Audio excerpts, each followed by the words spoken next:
The ideas expressed in City Club forums are those of the speakers and not of the City Club of Cleveland, IdeaStream Public Media, or their sponsors. Production and distribution of City Club forums on IdeaStream Public Media are made possible by PNC and the United Black Fund of Greater Cleveland, Incorporated.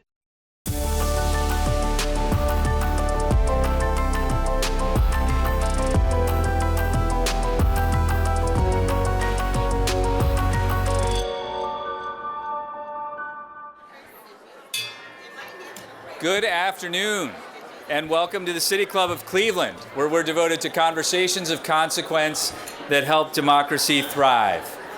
Today is Friday, January 30th. My name is Dan Malthrop. I'm the Chief Executive here, and I'm pleased to introduce our forum today, which is the Lozic Law Enforcement Forum and part of the City Club's Criminal Justice Series. It's about the longest it's taken to get people to quiet down. Good job. Really appreciate the enthusiasm. Today we are taking you to Omaha, Nebraska. In 2009, 246 people in Omaha, Nebraska were victims of gun violence. By 2022, that number was cut in half. And that reduction in gun violence was the result of the work of Omaha 360, a persistent and consistent effort by organizations and leaders across the city who came together every week and continue to come together every week to share data, coordinate strategies, and respond to community needs. This work is paired with youth engagement, reentry services, engagement with law enforcement agencies, all supporting violence prevention from every angle.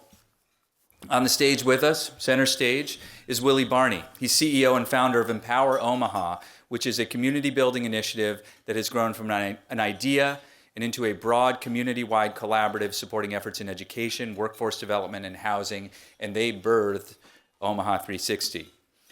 Douglas County, Nebraska's Sheriff's Office was a key partner to that effort, and also joining us is Wayne Hudson, Chief of Shaker Heights Police, who helped lead and support the work while he was working in Omaha. Yeah, pretty cool. Okay, great. There's a little murmur for Chief Hudson. Meanwhile, municipalities across Cuyahoga County have long sought to reduce gun violence, with some success. Recent years have seen emergency departments, however, consistently reporting more than 300 gunshot wounds each year.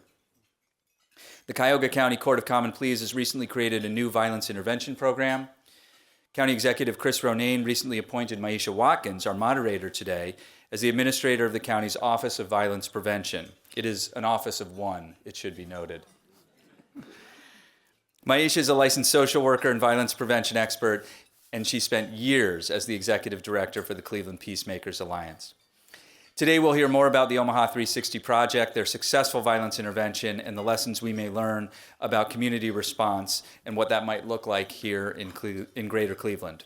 Before we begin, a quick reminder for our live stream and radio audience, if you have a question during the Q&A portion of the forum, please text it to 330-541-5794, and our team will try to work it into the program. Now, members and friends of the City Club, please join me in welcoming Willie Barney, Chief Wayne Hudson, and Maisha Watkins. Perfect. Thank you, everybody, for being here. I was excited to see that we were actually at 0 degrees today and not negative, so give it up for Mother Nature. As we go into this conversation, I do want to have a moment of silence for any lives that we lost to senseless gun violence in our county to date. And so if we can just take a moment. Thank you so much. Thank you, Mr. Barney, for being here. Thank you, Chief, for being here. I do want to share a quick story. Last April, there was a tragic shooting in Shaker Heights, Ohio, where a young person shot and killed another person inside of the library. And I remember someone saying that they wanted to connect me to the police chief. And I was like, if the police chief is trying to make this a black person problem, I'm not going to have this conversation with him because it's not about race, especially in a community like Shaker Heights that's very affluent. And so when I got on a phone call with the chief, the conversation was of what can we do to help divert further violence and what does that look like? And I was like, oh my gosh, look at me giving you an opportunity. This is a really good conversation. So I want y'all to have an open mind as we indulge in this conversation that just because past and present challenges allow us not to work together, that there are opportunities where we will center humanity to get to the greater goal, which is to end gun violence, to eradicate it, but to do it together. So I do want to say thank you, Chief, for not allowing me to go there, and we actually met at the same place. Thank you. So, and this is a question to you both. What does real public safety look like? Yeah, I think it has to start with the reality that we have to believe we can make the change. When we sat at the table 20 years ago, believe it or not, we had to ask ourselves, can we move the dial if we work more closely together? And we didn't know. We had done the studies, we had looked at the Boston 10-Point Coalition, we had looked at other cities, but a lot of times the violence efforts, they go for 5, 6, 7 years or even have some success, and then it evaporates. Or what if something happens to that long-term success? So I think those relationships, to me, what I have learned is the relationships, trust, and transparency is really what takes and sustains the work over time. Where Wayne and I having each other's cell phone numbers, and I can call them at 6 o'clock in the morning on a Saturday, try not to do it too much. But when something occurs in the community, we have that direct relationship that we can trust that we have built over time because we see each other every single week. And we're both focused on a common vision of how we move our city forward. And to your opening point, how do we create an environment that is safe for our kids, our families, law enforcement, everybody? And so if we have that common vision and we have that belief that we can move the dial, we can change this, it does not have to be this way. We can build and create stronger communities. That's important. That's critically important to me. I appreciate you. What he said. No, from a law enforcement standpoint, I've often said this. Throughout history, there's been several times that we haven't been on the right side of history. We might have been on the right side of law, but we haven't been on the right side of history. We look at the civil rights movement. Some of the things we did in law enforcement was wrong. So how do we build that back? It's by law enforcement and the community coming together and dropping the past, not forgetting about it, but dropping the past, coming together with open minds and open hearts and say, how can we make this community better? How can we build something better for the youth that are coming up and for our seniors? We, like Willie said, we have to have trust. We in law enforcement, I think we're responsible for making those spaces. Because the community most times is not going to come to us. So we must make those positive spaces where we can have those open and honest conversations.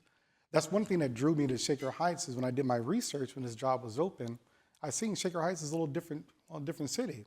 They're not afraid of having those hard conversations, sitting down and talking to individuals that you may not get along with.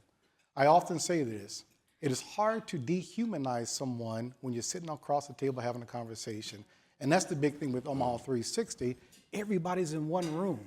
Everybody's talking about the issues going on in the community and how we all can best take care of it. We may come at it from different angles, but the goal is a safe community. Absolutely. And I think if we remember what the goal is, it's easier to get there. When I did my work with Cleveland Peacemakers, oftentimes working in communities that were the most impacted by violence was also really triggered by law enforcement. And so oftentimes the goals is that if there is more violence, then we need to create more law enforcement and put more officers on the streets. And I think if we're talking about history, that has never deemed to be successful. But I think if we can create a space where it's like protocols over personalities, I may not want to work with you, but will that get in the way of saving lives? And I think the answer is it will. And if you want to be a part of the solution, you can't be the problem that is saying, I choose not to work with someone who may have caused harm because I don't think that they have been reformed or redeemed enough. But ultimately, the people who are the most proximate to the problem are closest to the solution. But if your biases are on to say, well, what do you have to offer?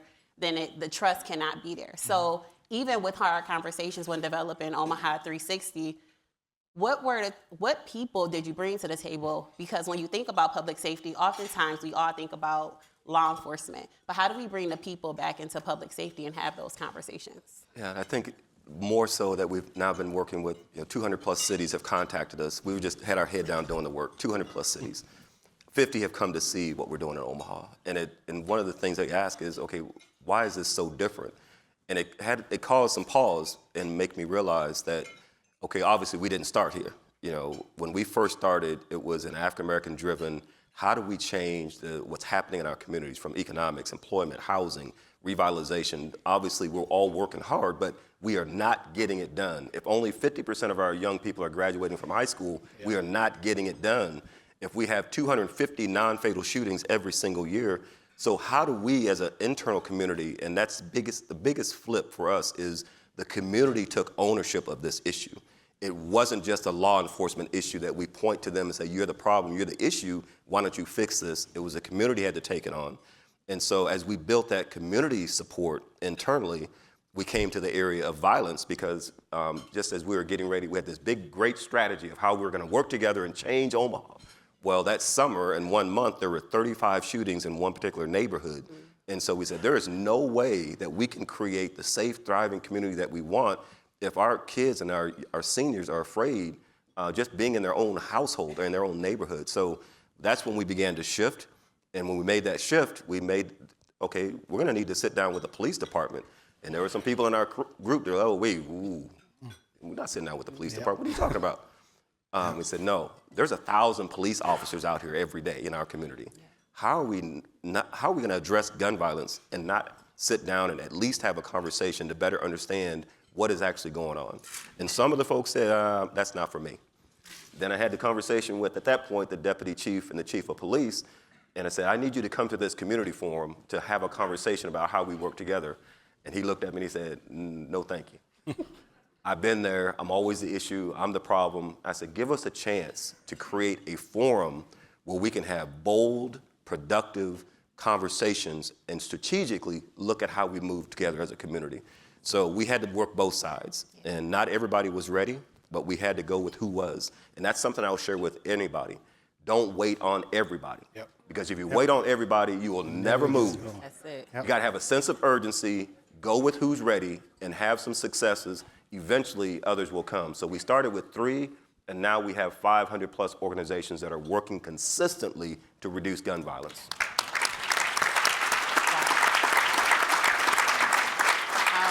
Chief, I have a question for you because I think personally, if someone was to invite me into a space where I knew I was going to be the target, I would say, nah, I can't do that. But too often our personal and professional spaces are the same. And so how did you get into a space where you're saying, this is bigger than how someone makes me feel, because our feelings and emotions can't be more heightened than the people who are being shot and killed in the communities that we serve. And even if you hurt my feelings by having a conversation, there are more people that are grieving for the loss of their child, their spouse, their loved one, their colleague. And so how did you get into a position where you're just like, you can hurt my feelings, but if the end goal is gonna be saving lives, and I'm willing to risk that? So Mr. Barney talked about that neighborhood with these 300-something shootings. That was my neighborhood. That's where I grew up. That's what I saw.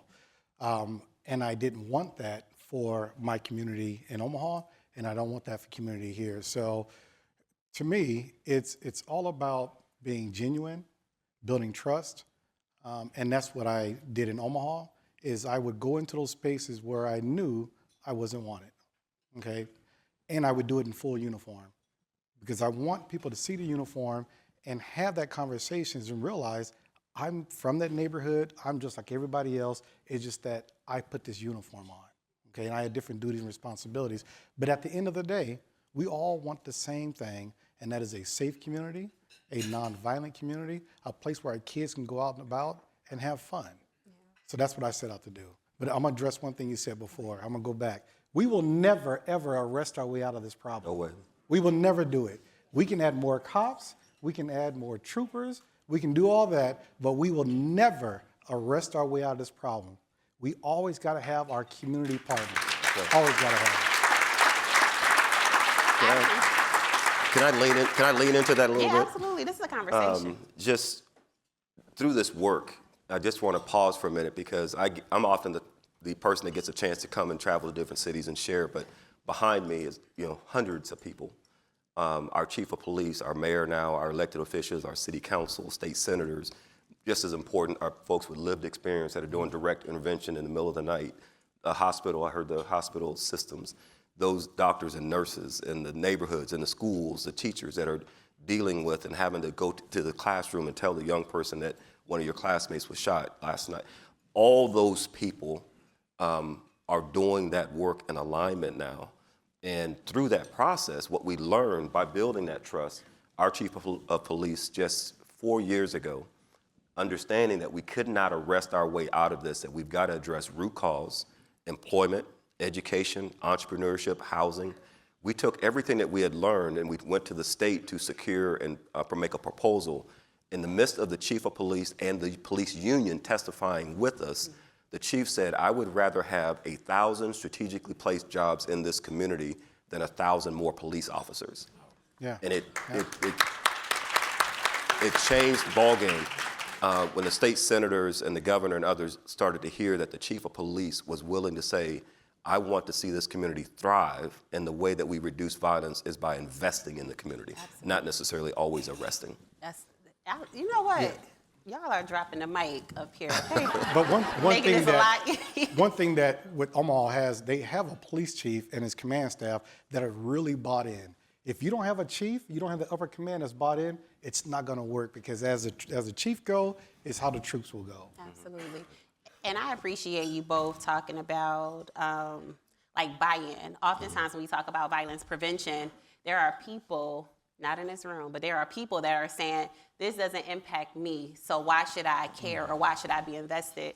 The reality is, and I oftentimes share, is that violence has no border, and like the young people say, it's on sight. And so there was a situation that a conflict happened somewhere, but the life was lost in a city that had nothing to do with the conflict. And then you have people in those cities that are saying, well, what are we supposed to do? We just had a homicide.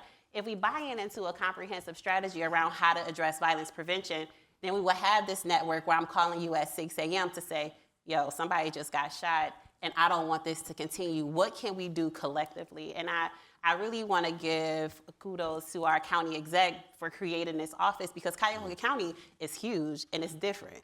Like cities, Cleveland is different from Solon, is different from Shaker, is different from East Cleveland, but what's the same is people. Like we're one county, like we're all residents of the county, and how do we center that to say, I don't think we should put dollars here because I'm not impacted by it, but just wait. If you ignore prevention, then intervention is going to be necessary when it comes to you, because you're not equipped to handle it. And so I think one of the things, as we talked about success, oftentimes people will say, well, violence is being reduced because more people are being arrested. And although dominant culture stands by that, that's not the only way to define success. And I want you to talk more about it, Mr. Barney, is that the ecosystem of public safety and violence prevention is like violence impacts everything. It does. And so how do we get people to buy in, to be able to share the same space to get to the end goal, to figure out what are those success factors?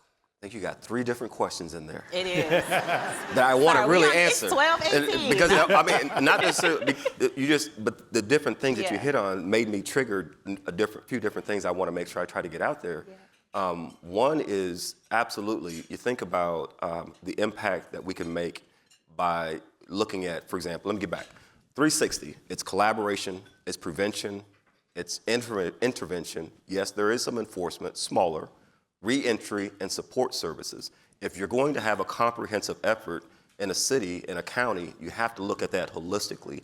When we first started, 90% of violence prevention was enforcement, and everything else was small. Now the chief will tell you that it's a third prevention, it's a third intervention, some enforcement, and now reentry and support services are a bigger part of what we're doing as a community. It's critically important. And so that's one of the biggest things that I wanted to make sure I get out, is that you have to look at this balanced approach and engage as many people as you possibly can, celebrate each role, each lever that people are playing. And to your point about getting away from enforcement, one of the most encouraging things, we just did our annual summit last week where the mayor and everybody comes together to give an update to the community. One of the most encouraging things that we've seen is a reduction in violent crime is one of the lowest that we've seen in history. Arrests have gone down for 4 years in a row, and detention of youth has gone down for 4 years in a row. Wow. So violence down, arrest down, detention down. And that was, being honest, that was a struggle for us. We started seeing, as violence was coming down, arrests were going up, detention was slightly going back up for youth specifically, But now with intentional focus, and we came around the table and said, reducing violence is one part of it, but if we're just locking kids up, putting families in prison, that's not getting it. But it took even additional focus to bring those other two areas down as well. I appreciate that. I want to take a moment to give a personal shout out to Judge Sheehan.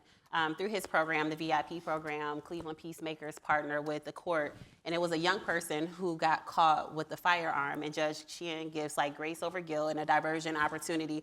And once you graduate from this program, your felony is expunged. Because this young person graduated from the program, he is now a part of an internship with the NBA, yes, the National Basketball Association, in partnership with the Cavs and the Cuyahoga County Office of Violence Prevention, where he's traveling to DC, to Virginia, and doing this capstone on how do we improve the system. So second chances and diversion is absolutely necessary, because what opportunities are needed for young people who make decisions, who live in communities where their built environment caused them to either, in their thought, in their mind, and even when I grew up in these communities, like, what do I need to do to survive? Thriving is secondary to my survival, but I do want to say thank you for creating that opportunity. He's doing a great job as an intern. And so, Can we do something real quick? Yeah. Wayne and I talked about this earlier. Anytime I travel, I get a chance to see the young people in the room, and I want to celebrate them. Can we, the high school students and some other students that are in the room, can you stand up real quick? Please. Come on, that's awesome.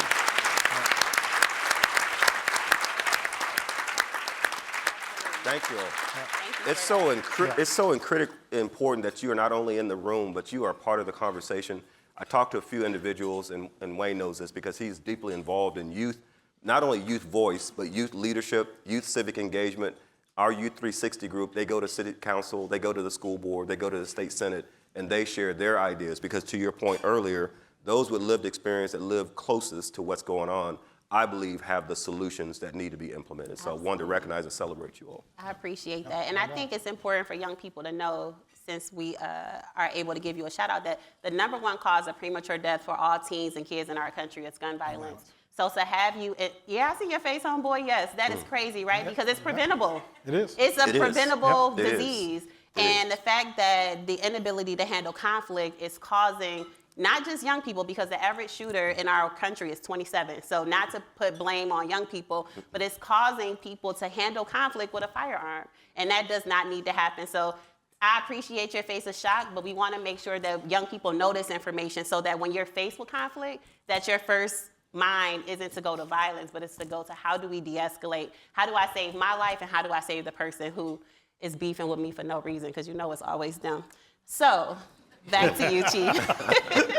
So as we think about, because we don't have that much time, as we think about what does this look like in Cuyahoga County, like, what are some things that we should consider? And shout out to the chief that we have you here in proximity to be able to talk to all your law enforcement partners to say, yes, we need to bring this here, because I'm gonna need you to be the champion. And so, like, what do we need to do to bring this here? Well, I think we got to have a umbrella organization. One thing I think that... Sorry. Not raising my hand. well, let me say this. I'm thinking of somebody. Yeah, let me say this. I think one of the reasons why Omaha 360 and Empowerment Network was so successful is that it was separate from government. So it doesn't matter who's in charge. Because we know you change administrations, the direction might change. Absolutely. But the mission may never change. So that's why I think why the Empowerment Network is so successful. How do we do it here? I would love to see you take this on, get everybody in the room once a week for an hour. And that's what Omaha 360 do. And we talk about different things that's going on in our community and how we can help. And I'm going to give you one example. It was the gang unit back in Omaha. They kept on having problems with this young man, kept on having problems with them. Ken Kanger ended up having contact with them and said, "Why? What is it? What do you like to do? How can we keep you out of trouble?" Kind of found out the young man loves horses. So Ken Kanger remembered at 360 that there was an organization there that took care of horses. So he contacted him and said, "Would you mind having this kid come out and just spend some time with the horses?" Kid came out, met the director. The director said, "Look, you can come here as long as you want, but if I get one report from the gang unit that you've been arrested, picked up, or anything, you can't come here." The kid never got in trouble again. You just got to find that one thing that the young kids want. What is that trigger to keep them out of trouble? And I think that Omaha 360, getting Cleveland, getting Cuyahoga County all involved into how can we all sit down and talk about how can we address this problem? What's going on this Saturday? Well, we have a rival football game. Omaha 360, they'll say, okay, who can help? You have 100 black men, you have pastors and preachers, and they will all show up at this event. Because who's going to fight with their mama's pastor right there? You know what I'm saying? Who's going to do that? You're not going to do it. Yeah. So getting everybody in the room, everybody on the same page as much as you can to talk about how can we reduce the violence. Our whole community. We cannot, I thank my Shaker people for being here. I want to say that. Yeah. So,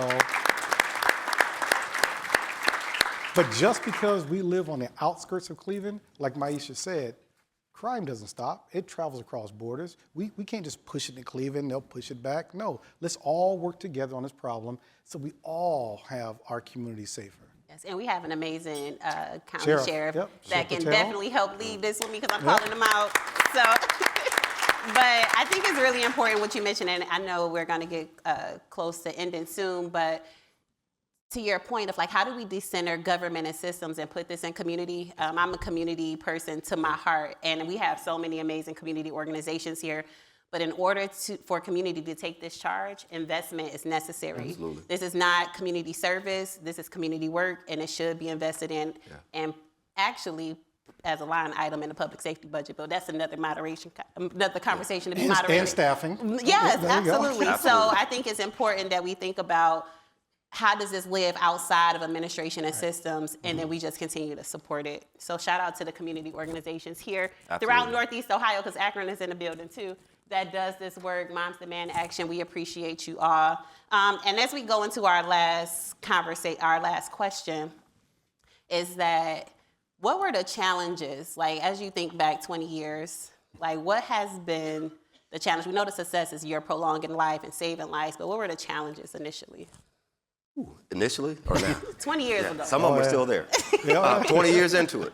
But I just wanted to pause for a minute and didn't want to jump past what you just said. There are people in the room that work 24/7. They're there in the shoot. They go to the shooting scene. They're the ones that have to put their thumb in to stop blood. They're the ones that in the hospital. They're the ones that are talking to the young man that's on the edge and doesn't. So can we just celebrate the 24/7 intervention activists? Folks that stand up, please. The people who like change. Please. Thank you. I appreciate it. Yes, thank you. Because I do that I do that intentionally because we got a group back home that for years were doing the work, but they just were not appreciated and not invested in. Absolutely. And so it's taken us years and some pain to figure out we've got to invest on the front end of this, and we've got to invest in those small grassroots organizations. Yep. Sometimes it's a one-person operation, sometimes it's a 5-person operation, sometimes they're just trying to operate. But that's a fact. But the community knows they're the person that everybody goes to. Yep. Oh yeah. And we have not built capacity strong enough, so now we are finally in that position. We're 4 years into some things to be able to invest in those smaller organizations that do that work.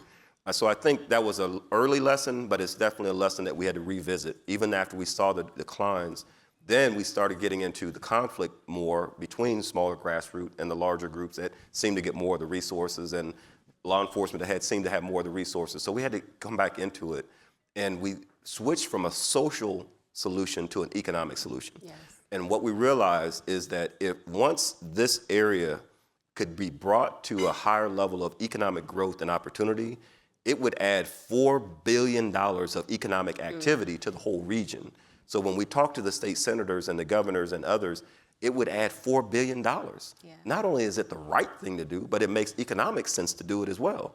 And to do that, put it more on the prevention and intervention side. Yeah. So those are some things that we process and go through. And I don't know how much time I have, but I want to make sure that we also, what happens when a major issue happens between police and community. Oh yeah. Yep. And now does everybody leave the table? I told you it wasn't going to work. Yeah. I'm not going to sit down with them. How do you maintain for 20 years when those things do happen? Because they do happen. Mm-hmm. In a city of 1 million people, 500,000 in the city proper, something is going to happen. And so how do you address those issues How do you keep everybody at the table and keep moving forward when those things happen? I appreciate you saying that. Chief, do you want to say anything before we go into Q&A? Well, it just kind of piggyback that, and how you keep it going is you got to have a leader that's involved in the community, that people know they can trust. They know that if there's a controversial shooting or controversial incident, that you're going to be transparent as much as you can, because you have to always be cultivating those relationships, and they got to be genuine. And again, people, the community most time will not come to you. You're going to have to go to the barber shops, the hair salons, the bars, churches, the synagogues. You're going to have to be open and be willing to have those difficult conversations. I appreciate that. And so we are at time, but I want you to know that this conversation really is not to talk about how separate we are in different roles, but how we can complement one another. This isn't saying that we don't need law enforcement, we need more community. This is saying that we need everybody. Right. So whatever seat that you're sitting in, literally and figuratively, we need you. It's gonna take all of us. So if you're here saying, well, I don't know what I can do, there's something for you to do. Come see me, I'll give you a task. Okay. You got a list. So we are about to begin the Q&A for those just joining via our live stream and radio audience. I'm Maisha Watkins, Administrator for Cuyahoga County's Office of Violence Prevention and moderator for today's conversation. Today we are discussing how the city of Omaha reduced gun violence by 50% through their Omaha 360 initiative. Joining me on stage is Willie Barney, CEO and founder of Empower Omaha, and Wayne D. Hudson, Chief of Police at City of Shaker Heights. We welcome questions from everyone, City Club members, guests, students, and those joining via our live stream at cityclub.org or live radio broadcast at 89.7 WKSU Idea Stream Public Media.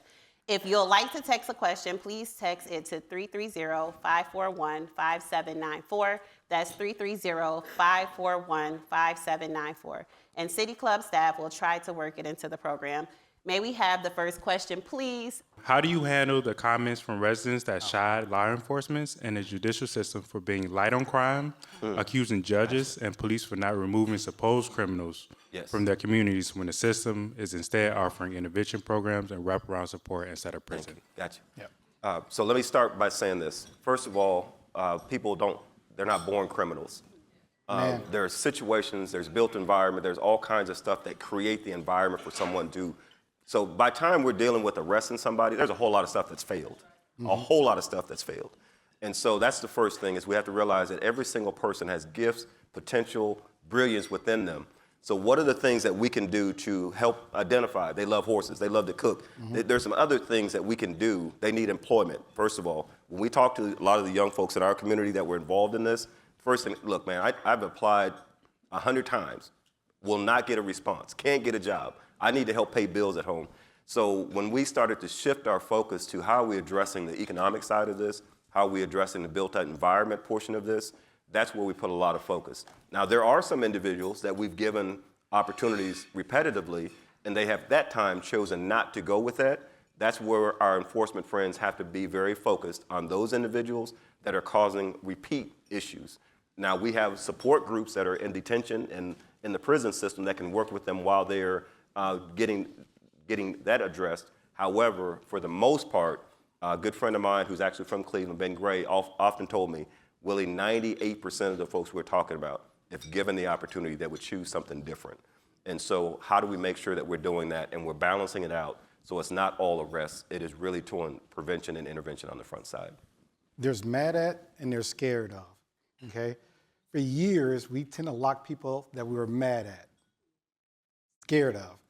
Mad at, there's programs, there's intervention, there's all kinds of things we can do instead of putting somebody away in a jail and putting that record on them, and now that's going to carry with them for years to come. Scared at, that's a different story. Why are we scared? We're not going to arrest and incarcerate our way out of this problem. And to the point, the most violent individuals, when we catch them, we will remove them from the street, and the judges will give them a corrective action to protect our communities. Most times they will do that. Good afternoon. My name is Tanya Harrison, and I work for I work for Cuyahoga County, and I'm in Public Safety and Justice Services with Maisha. My concern is this. I live in the city of East Cleveland, which is a very impoverished city, and we've had our problems. About 2 weeks ago, a young man was coming through a vacant field across the street from my home, and he was shot. He fell in front of my walkway. When I came home to police cars and fire engines, my brother told me what happened, and we had to clean up his blood off the sidewalk. That made, I was distraught and very, very disturbed by this situation. What can my city do to connect with this program, or would it be through the city of Cleveland that they would need to reach out? Because we need some help in my city. You know, I'm really going to rely on these two. First of all, I don't want to go past what you just said. That's a reality that far too many of our communities and individuals have to face. And until all groups understand and hear what you just said, so my heart jumps out to you because far too many of us have to deal with that. And it's preventable. That's the other thing that is extremely difficult to deal with, is that what we're talking about is preventable. And we've seen 70%, now 80% reduction in gun violence in the community that he just talked about. 80% reduction. That means kids are employed. They have places to go after school. There's positive things, there's alternatives. They're not walking past 8 burned out houses. So we got to change our mindset of what we allow people to have to live through. And so the short answer is, I think between these two and making that connection, would love to learn more. I'm hoping even while I'm here to visit, go see some parts of the city. But very much interested in how we can support and partner. But I think between these two and others that I've met in the room, it sounds like there's some things, there's definitely a lot already going, but we'd be in support of how we can partner on that.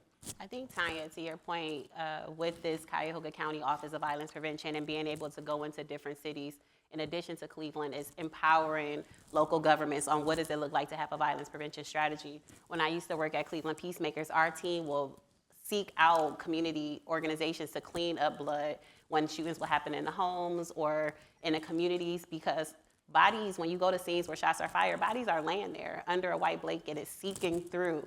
And someone has to clean it up, or we'll have the next young person, and we don't want them to turn into a life of violence because of fear of seeing someone shot and killed. Right. So our team will look for an organization to go out and clean it up so that the family member or the neighbor does not have to be responsible for that. And so as I think about what does violence prevention look like at a county level, that can be something that I recommend to local government and community organizations. Is like, how do we implement that into the strategy? So again, my heart goes out to you, and thank you for sharing.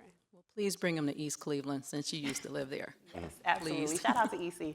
And we got to stop looking at violence as, just another thing. I've been here for 3 years now, and I've always had the conversations about East Cleveland. We really need to wrap our hands and our hearts around East Cleveland, because it's part of this community.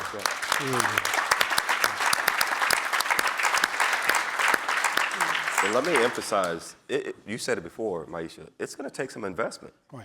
There are things that, and I just came from New Orleans, we're working in Kansas City, where we see the same thing. And before, as I dug into this work for 25 years, I could know nothing about your community, but I said, show me a map of poverty, unemployment, and a couple of other factors, and then I'll show you and pinpoint for you where the highest level of violence typically happens. That's it. I don't need to know anything about your city, but it's the data shows it. So anyway, there's a lot of things from an economic data, research, evaluation, all those things, you can see it, but at the end of the day, we're gonna have to collectively get in a room and figure out how we invest in our communities. Thank you so much. Hi, my name is Nathan J. Williams. I work with Cleveland Heights High School. And this question is for Chief Hudson, but open to the panel. I believe one of the most underutilized positions in our city is our school resource officers. Off-duty police officers who security in our school. How could we rethink that position so those officers are trained better, they interact with the students, maybe even create groups or student organizations? How can we do that so we can meld this a little bit better? Excellent question. So school resource officers they're done different in different jurisdictions. The way my school resource officers used to be in Douglas County, we had a very extensive process in which someone was selected. Once they were in there, I had a conversation with the administration. I told them they're there to, one, protect the students, the faculty, the facility, but also to make connections with the youth and facility. They are not the disciplinary police. If little Johnny does not want to leave the classroom, do not call the SRO. You have resources for that. I want my people making connections. So what we used to do is we used to require them to teach a class in school. It could be something done by the National Organization of Black Law Enforcement Executive called The Law in You. I do a class here, and I did one back in Omaha, on what to do when you're stopped by law enforcement. Make those connections, connect with the kids, and then you'll see how that pays off dividends. We don't have school resource officers in Shaker, but what we do have is law enforcement officers that are working there on a part-time basis. But the connections that they make, you can see it on the street when you have contact with those kids because they know you. And now instead of, Chief Hudson is Wayne Hudson, the guy who brings pizza with the police, I call it. So, but no, it's getting them well-trained, and everybody cannot be a school resource officer. Everybody cannot be a school resource officer. One, you have to care about kids. You have to care about education. Those are the people that you want. Thank you. Hi, my name is Ron Adrian. I'm a retired municipal court judge here in Cleveland. I think it's a little known, or at least a little thought about process as it relates to gun violence, that a lot of the gun violence that occurs in this community and most communities is in regards to suicides. And I would like to know whether or not in Omaha there was a lot of thought or any thought given to suicide reduction, safe storage of ammunition and weapons, and whether or not that had an impact on what you saw by way of progress. Yeah, thank you so much for that question. Our particular effort, for me, it's very focused on more street-level gun violence, that violence. So we have not, in our 360 room, done a lot around suicide, even though there are partners that work in domestic violence and suicide prevention that come to 360. It's not when we bring together our weekly meeting, which is one part of 360, it's a 1 hour intensive meeting with sometimes 100, 120 people in the room. So it's entirely focused on the last 7 days around gun violence. What are some prevention things that we need to do to respond to what happened the last 7 days? The next 7 days, this basketball game's coming up. This is occurring. How do we get ahead of the violence that may be coming this week? So it's really focused on gun violence in that particular room. But I would say what we've learned, because this is happening in reentry, it's happening in education, it's happening in housing, where we have the same type table. So the Empowerment Network is the organization, but we facilitate 7 different tables. The 360 just happens to be one of those that is very entirely focused on reducing gun violence. But I think the same effort, type of collaborative approach, certainly could be utilized for suicide prevention as well.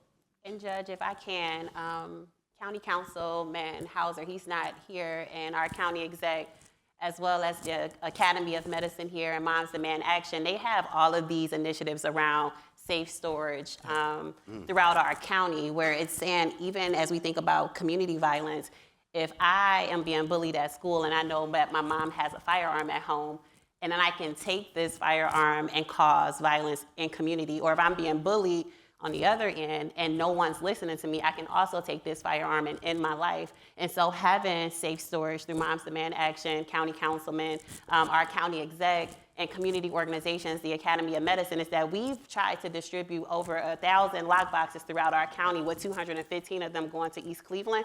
And so it's happening here. I think we do need to start centering, because a lot of Black men and boys are dying at alarming rates to suicide violence in our country, that we need to start talking about safe storage, because we don't know what we don't know. But if we do know that we have a lock box somewhere, that we can prevent and save the life of a person that's even trying to take theirs. So Thank you. I'm going to jump on the soapbox real quick here. The mayor's probably like, don't, Chief. Don't. So one thing that we really have to look at as well is our gun laws. I'm a big gun owner. I am a big gun owner, okay? Studies have shown us that the teen brain isn't fully developed until you're 24. Be it at 18, you can buy an AR-15, one of the most lethal weapons out there on the market, at 18. That does not make sense. It doesn't make sense. That's Thank you. You have.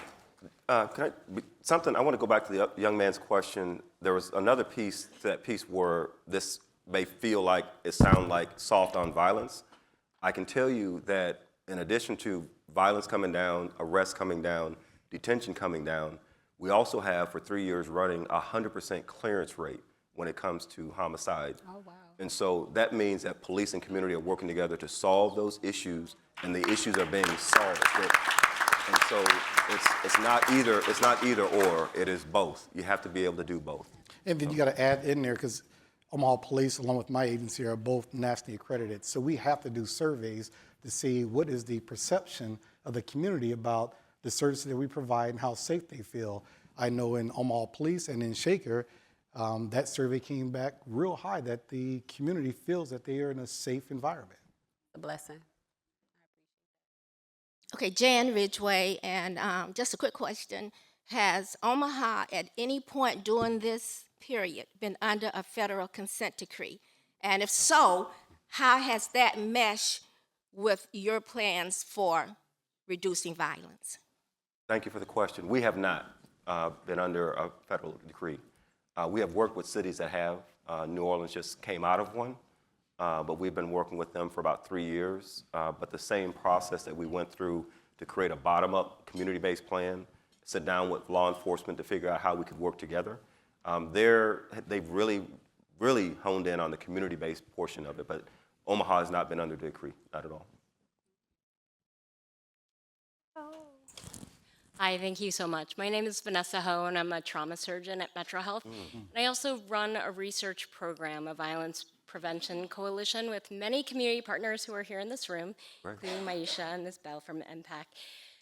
In our research, one of the things that we found is not only do you need to support social needs, but it is extremely important to have credible messengers, people like the Cleveland Peacemakers, be our links to the community. And what we found locally is that there has been inconsistent investment in those services. Yes. And so it's been really hard to prove their worth because the funding goes up and down. Yes. So in order to make Omaha 360 work, what was the level of investment and the duration of the commitment of that investment to really prove your outcomes? Yeah, thank you so much. You're spot on, and I think that's one of the things. There's only a few cities across the country where you'll see a 10-year, 15-year substantial decline over time, and it's sustained. There may be a few years, but it's on that decline. Oakland was one of them. Omaha's one of them. There may be something I'm missing. But typically, and this is come back to, this is preventable. When Chicago was at its highest, they had ceasefire, partnerships, all those things brought it down, then they got defunded. You will see almost the same pattern, change in administration, lack of funding, or something triggers that, and then you see it go right back to where it was. There has to be some kind of strategic approach to support those the intervention-based organizations, because that's really where we have seen the greatest impact. Of course, law enforcement has a role, but those intervention folks that are recognized by the community, have the respect of the community, and can go into those situations and work with young people, work with families, help connect them with wraparound services, help connect them with employment opportunities.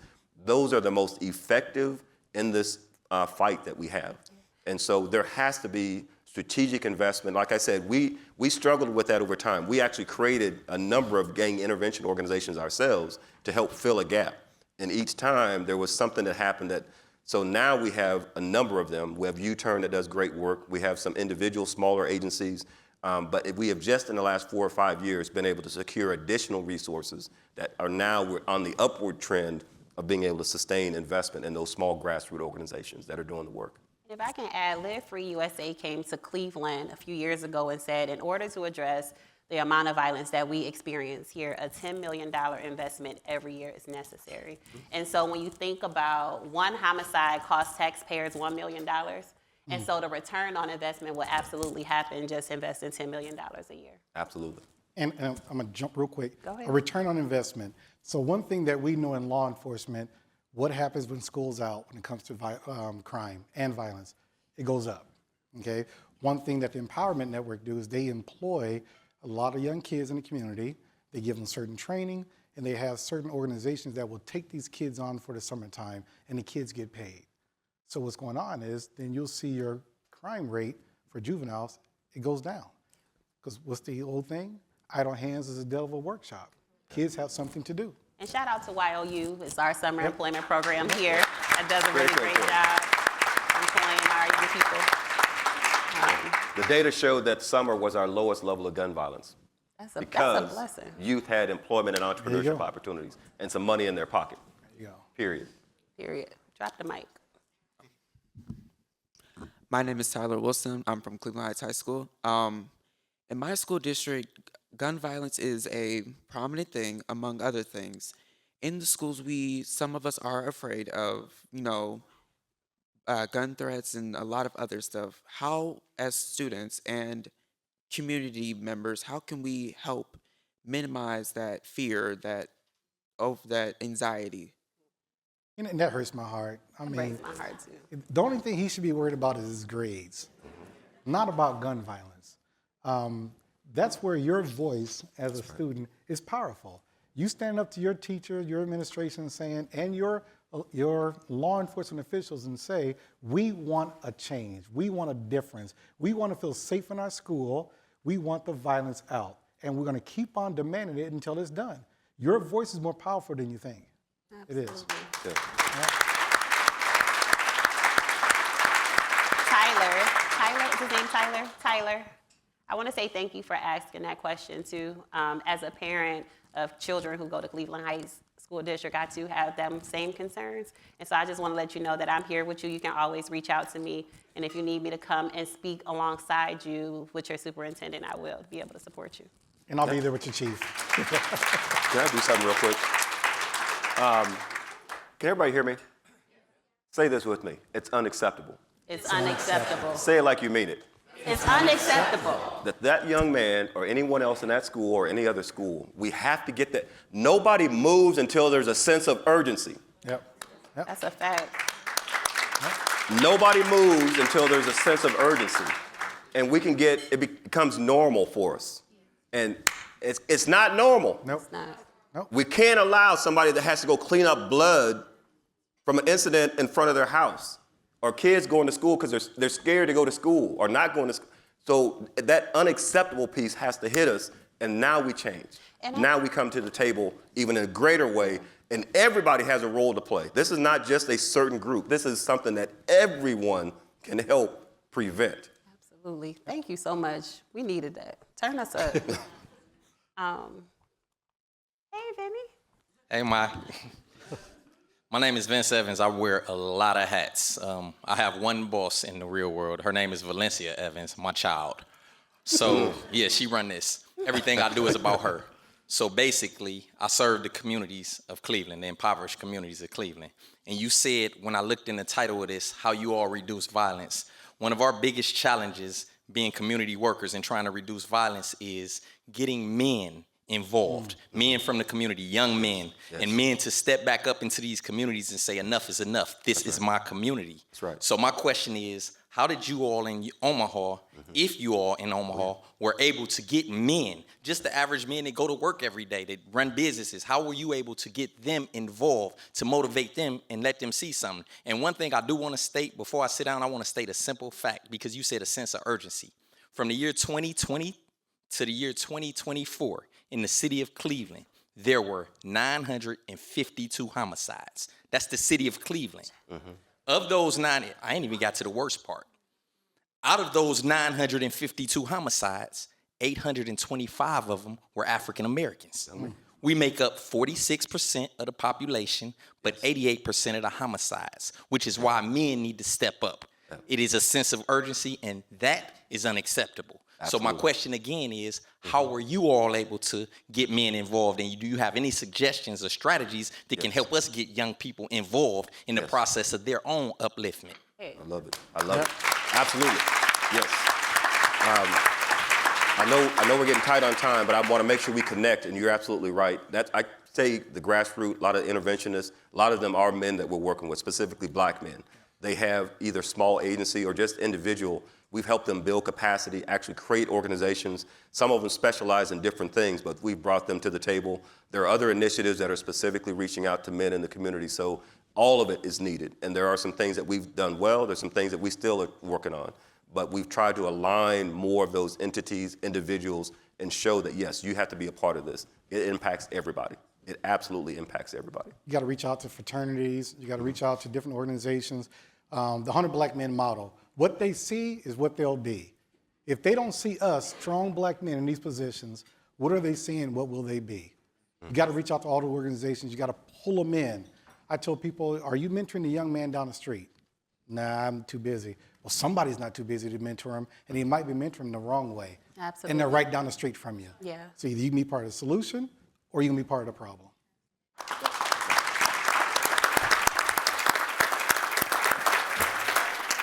Our thanks to Willie Barney, to Chief Hudson, Maisha Watkins, and Sheriff. Thank you so much. Forums like this one are made possible thanks to generous support from individuals like all of you. You can learn more about how to become a guardian of free speech at cityclub.org. Thank you all so much. Stay warm.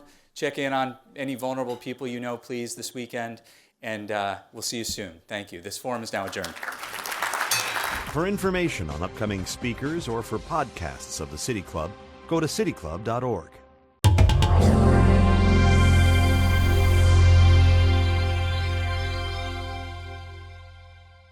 The ideas expressed in City Club forums are those of the speakers and not of the City Club of Cleveland, IdeaStream Public Media, or their sponsors. Production and distribution of City Club forums on IdeaStream Public Media are made possible by PNC and the United Black Fund of Greater Cleveland, Incorporated.